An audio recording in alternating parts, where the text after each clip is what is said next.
on our way to interview our first person. We're gonna go to the second floor and we're gonna see how it goes.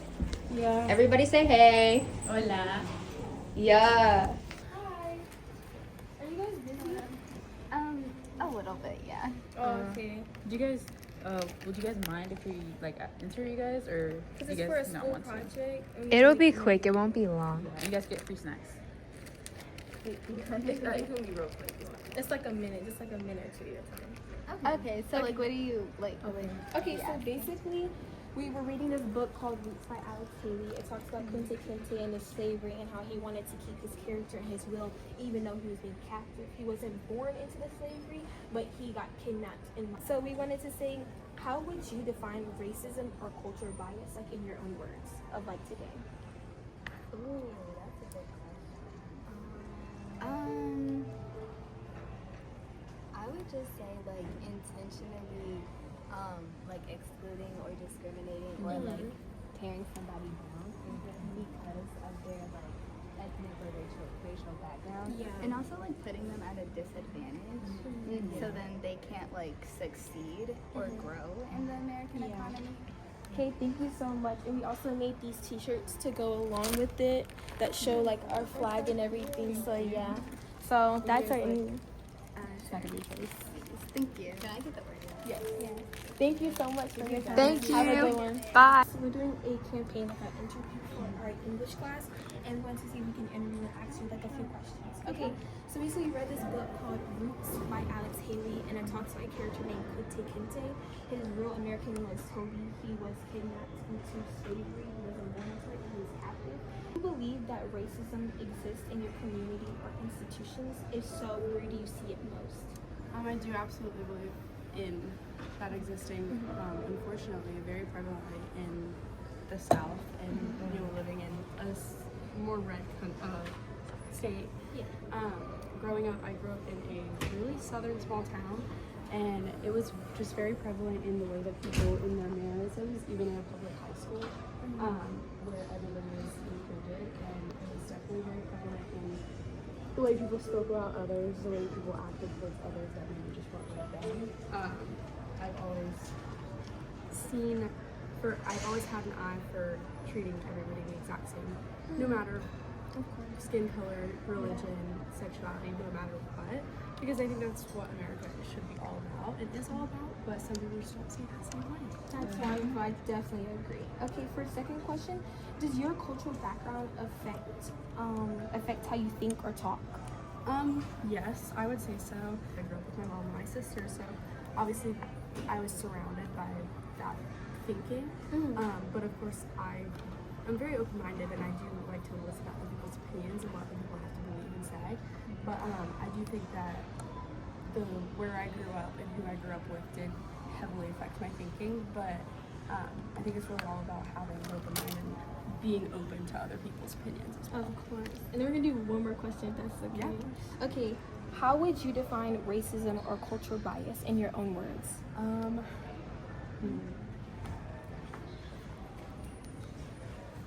would define it probably as the slander or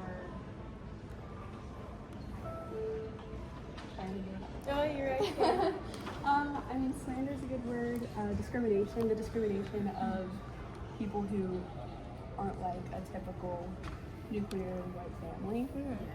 Racism is clearly very prevalent on African Americans, but I think there's also tons of unseen racism on like Asian Americans or like Native American tribes and things like that. And especially living in North Carolina, there are lots of Native American tribes in the mountains, and they're very, if you talk to them and have conversations with them, they do talk about discrimination on their culture and their families, so because they do things different and believe different things than the average white family.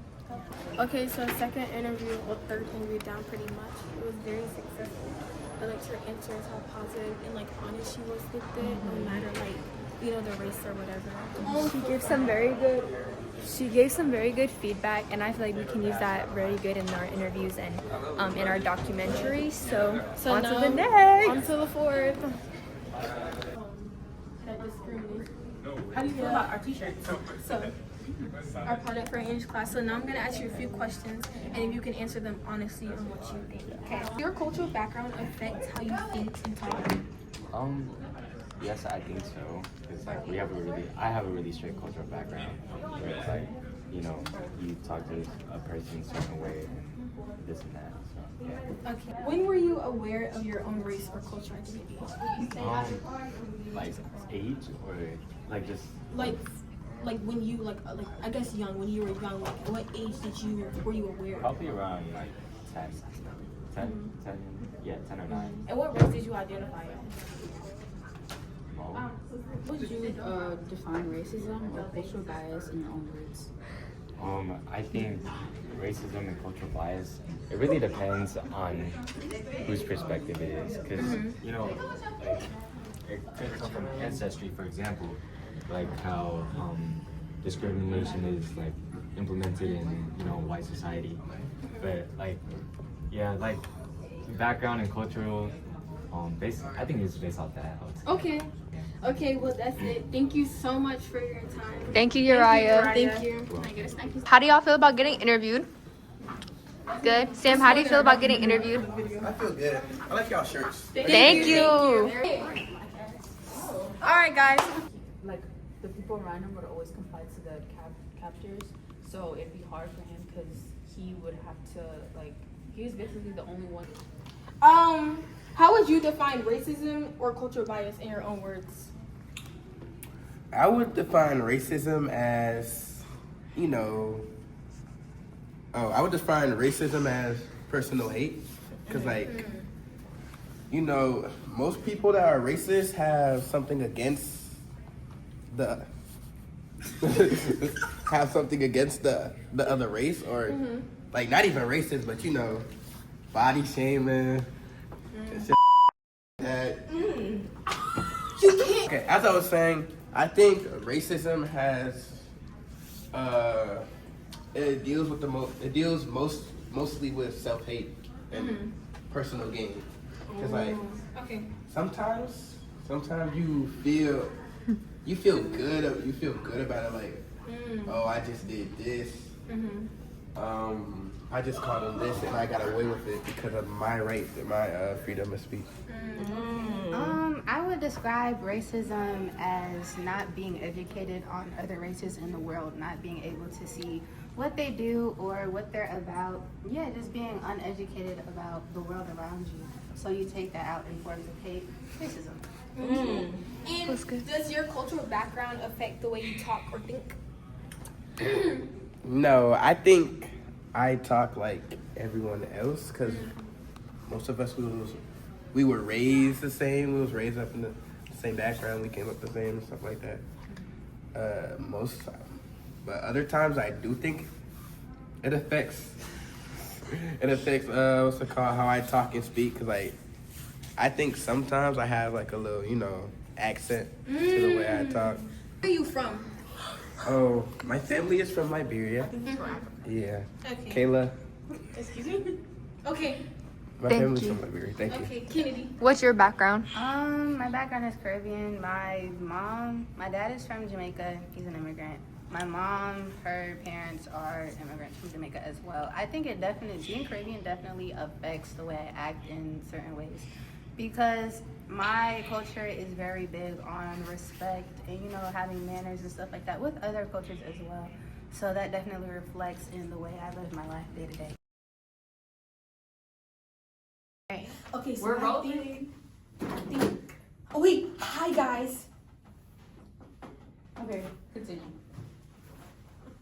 Oh, okay. So I think. Okay, so I think Kayla sent us the interview questions. So Guys, I brought tacos today. I have 3 tortillas. I brought rice. And me too. And Had these certain decisions and challenges that he had to face. Free tickets, bro. To not He was the only one striving to not comply. All right, cut. So this is one of our questions. Okay, so basically,